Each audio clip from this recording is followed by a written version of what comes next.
What is up, guys? This is Mateo's 2020 Politics here, and today I am back on Monday night talking about two presidential candidates who have just dropped out.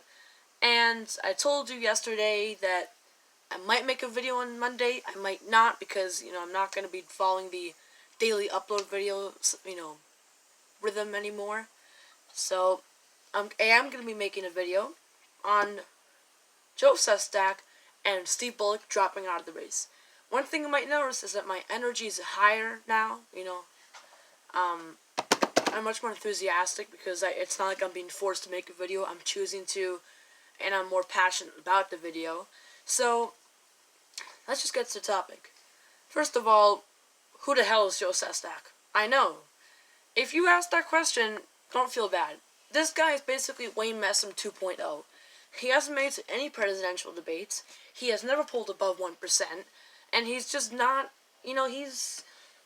most politicians aren't dumb, but you kind of have to be really dumb to jump into the race when you're not running on anything special and you're just not looking well at all. You're not even considered a major candidate by some polls. So, what's not clicking? It just doesn't make sense. If you have no name recognition and you're polling at like 0%, not even included in some polls at all, and you're running on, and you don't really have any unique ideas, why are you running? Just get out.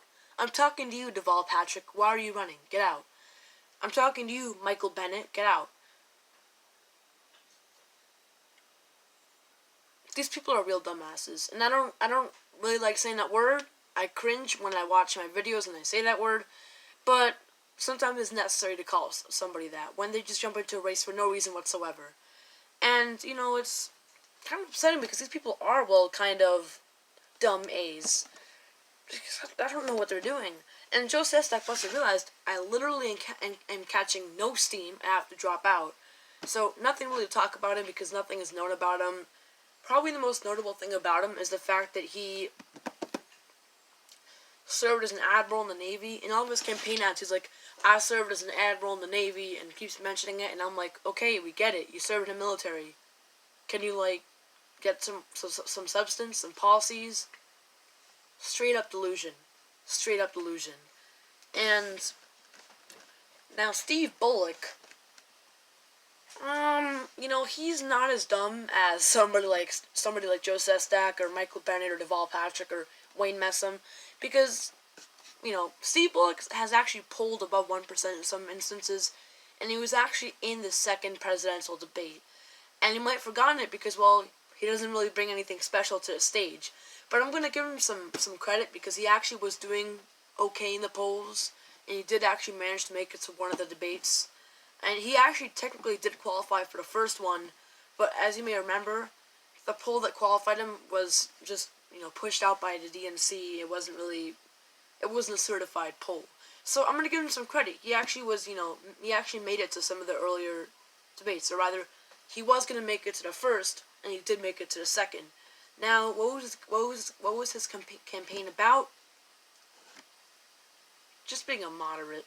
Nothing really special, nothing really of the substance, just a guy from Montana who was against Medicare for all, and kind of more energetic than a centrist like Michael Bennett, but less energetic than somebody like John Delaney. And, Michael Bennett is really fun, actually, because the fact that he's so boring and, so, oh my gosh. It's funny. I miss him, actually, because I miss how boring he was. Whenever I watch the debates with my mom, if she watched it with me, I'll do something funny where, whenever he starts speaking, I'll go like this. Oh, sorry, Michael Bennett is speaking. Because he's just, go back and watch the highlights of the first and second debate. And see the highlights of him in the debate. Well, there aren't going to be any highlights because he doesn't say anything that's worthy of a highlight. He's just a boring person. He speaks like this and is like, oh, yeah, we have to fight Trump. So he's fun to watch because of how boring he is. John Delaney is fun to watch because of how irritating he is and how, energetic he is.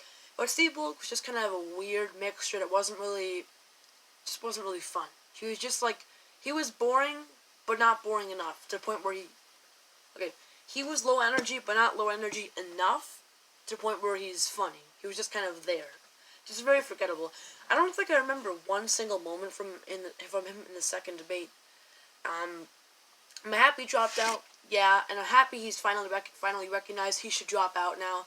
It took him long enough, and it's what I say about every single candidate who hasn't made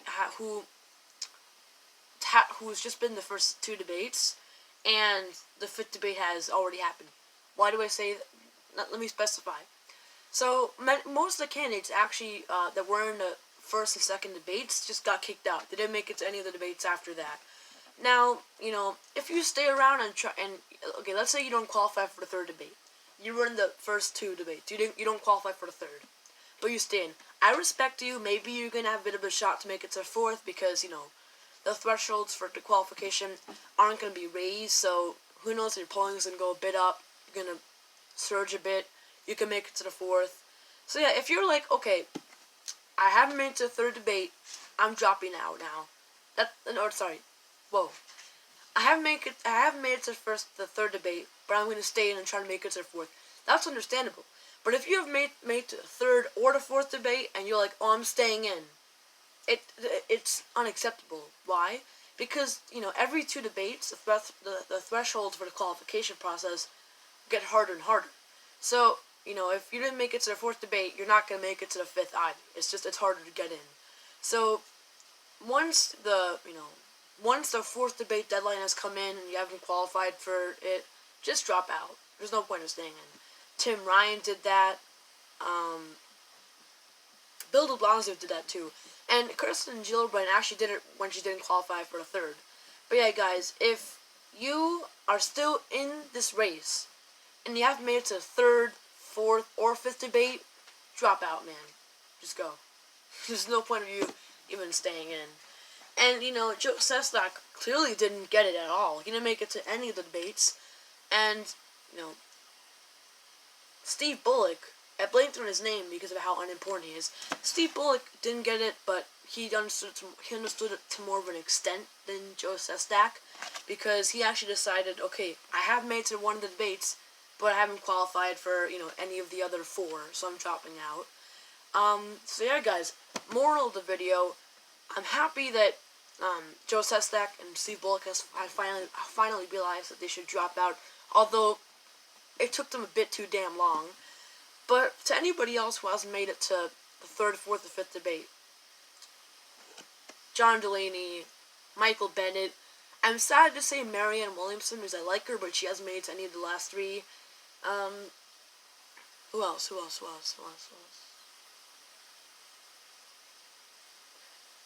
Oh,